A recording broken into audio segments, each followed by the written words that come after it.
राजनीति के केंद्र में मुसलमान, मुसलमानों के मुद्दे, मुसलमानों की पसंद नापसंद जैसी बातें तो हमेशा से सुनी जाती थी, लेकिन बड़ी तेजी से अब पसमानदा मुसलमान और उनके मुद्दे सुनाई देने लगे हैं। आखिर पसमानदा मुसलमान कौन है और देश की राजनीति में अचानक से इतने महत्वपूर्ण क्यों हो गए? ये वोट बैंक की राजनीति करने वालों ने हमारे जो पसमानदा मुसलमान भाई बहन हैं, उनका तो जीना भी मुश्किल करके रखा हुआ है। वो तो तबाह हो गए, उनको कोई फायदा नहीं मिला है।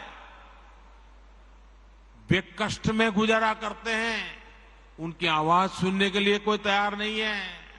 प्रधानमंत्री हमको ये बताओ कि फिर आप कर्नाटका में रिजर्वेशन क्यों निकाले भैया?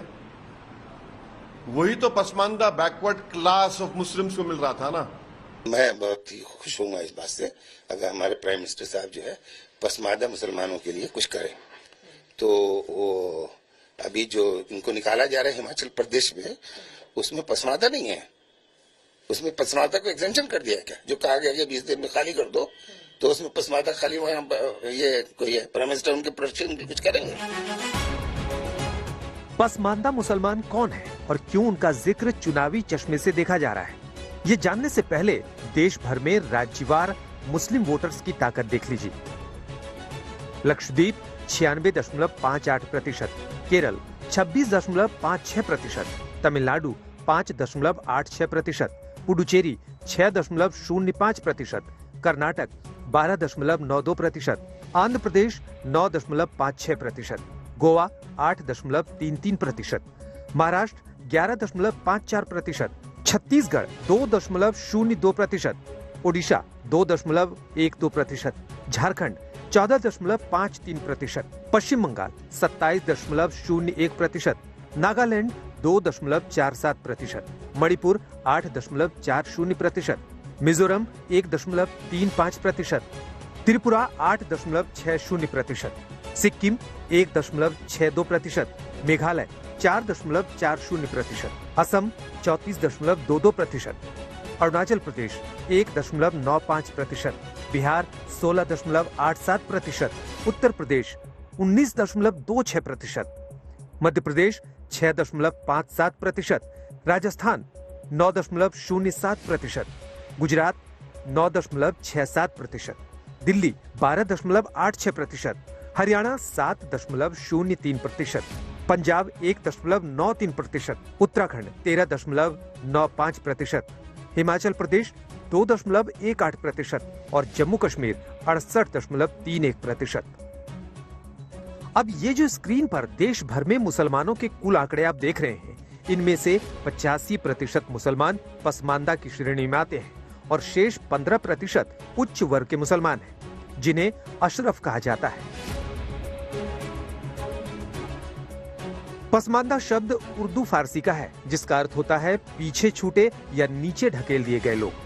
85% होने के बावजूद मुस्लिम समाज में इनकी स्थिति बहुत अच्छी नहीं है और ये आर्थिक, सामाजिक और शैक्षणिक रूप से काफी पिछड़े हैं।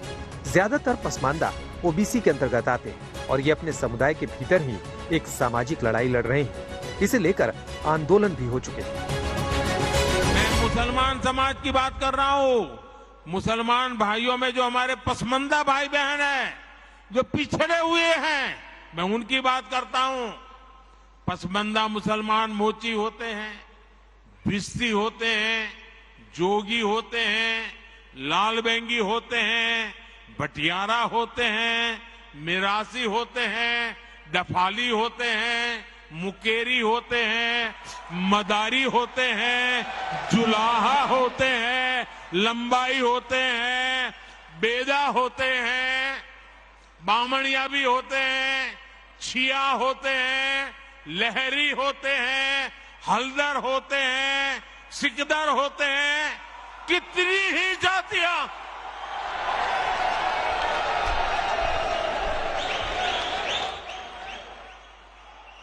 ये सब इतने पिछड़े रहे हैं, इनके साथ इतना भेदभाव हुआ है। अब जो मुस्लिम वर्ग भारत के कुल मुसलमानों में 85% है, उनकी स्थिति भी समझिए। All India personal law board में एक भी पसमानदा नेता नहीं है वक्फ बोर्ड में भी पसमानदा समुदाय से कोई नहीं, मदरसा बोर्ड में भी पसमानदा को कोई जगह नहीं मिलती। यूनिवर्सिटी हो या कोई मुस्लिम संगठन, हर जगह पसमानदा के लिए दरवाजे बंद हैं। आजादी के बाद से अब तक के चुनावों में 400 मुस्लिम सांसद बने, इनमें सिर्फ 60 पसमानदा समाज से आते हैं। उनके ही धर्म के एक वर्ग ने पसमानदा मुसलमानों का इतना शोषण किया है, लेकिन इसके ऊपर कभी देश में चर्चा नहीं हुई। जो पसमानदा मुसलमान है, उन्हें आज भी बराबरी का हक नहीं मिलता, उन्हें नीचा और अछूत समझा जाता है। भारत में पसमानदा आंदोलन लगभग 100 साल पुराना है, लेकिन 90 के दशक में पसमानदा मुसलमानों के हक में 2 बड़े संगठन खड़े हुए। इनमें ऑल इंडिया यूनाइटेड मुस्लिम मोर्चा के नेता एजाज अली और ऑल इंडिया पसमानदा मुस्लिम बहस के नेता पटना के अली अनवर थे। दोनों संगठन देश भर में पसमानदा मुस्लिमों के सभी छोटे संगठनों का नेतृत्व करते हैं। दोनों संगठनों को मुस्लिम धार्मिक नेता गैर इस्लामी कहते हैं। पसमानदा मुसलमानों के छोटे संगठन अधिकतर उत्तर प्रदेश, बिहार, झारखंड और पश्चिम बंगाल में हैं। जिस तरीके से तमाम सरकारी योजनाओं का लाभ, चाहे प्रधानमंत्री आवास योजना हो, राशन योजना हो, आयुष्मान योजना हो, हर योजना में बड़ी हिस्सेदारी जो हमारे मुस्लिम पासमानदा समाज की है, और इन योजनाओं का लाभ लेके पासमानदा समाज आज तरक्की की तरफ आगे जुड़ रहा है। निश्चित तौर पर पहली बार देश के किसी प्रधानमंत्री जी ने पासमानदाओं की आवाज को बुलंद किया, और उत्तर प्रदेश में हमारे मुख्यमंत्री जी ने पासमानदा समाज के लिए जो काम किया, इससे आम पासमानदा समाज के अंदर, मुस्लिम समाज के अंदर आज एक विश्वास है कि सही मायनों में एक ऐसी सरकार है जो उनके हित के लिए, उनके विकास के लिए काम कर रही है। पसमानदा समाज से जुड़े मुसलमान बहुलता में हैं। अगर इनमें से थोड़े थोड़े से भी बीजेपी के पक्ष में आ जाते हैं तो नजदीकी मुकाबलों वाली सीटों पर सीधा प्रभाव पड़ सकता है। बीजेपी 2024 के लिए बड़ा लक्ष्य लेकर निकली है, तो रणनीति में बड़े वर्ग को साथ लाना ही पड़ेगा। पसमानदा मुसलमानों के साथ की आस उसी का एक अहम हिस्सा हो सकता है।